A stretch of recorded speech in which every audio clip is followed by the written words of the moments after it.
level is basically taking a subset of data, photos in our case, sending it to a machine and asking it to identify specific items within those photos.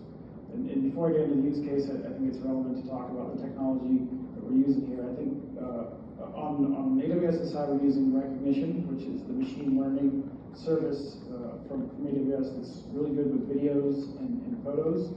And on-premise, we're using a software called Komprise. With Komprise, we brought it in years ago to help us tier cold data to the cloud.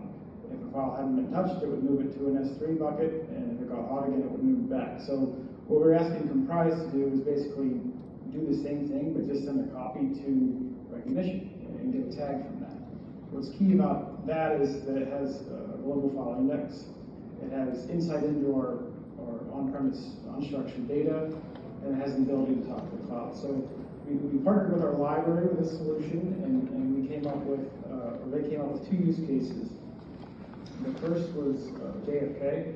At the end of last year, they're having an anniversary of the assassination program in the library, and so they needed JFK photos from their archive. So bundled up a subset of data, I think it was around 10,000 files, and that's Rekognition. We called the celebrity tag, and obviously JFK is a celebrity.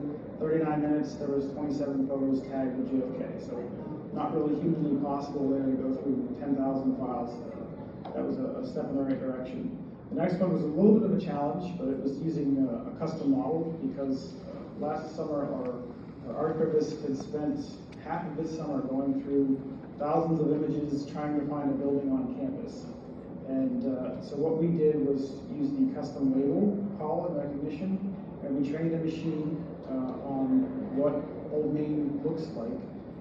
Again, packaged up 11,000 files, sent it out to Rekognition, and under an hour we had 1,000 images tagged with Old Main.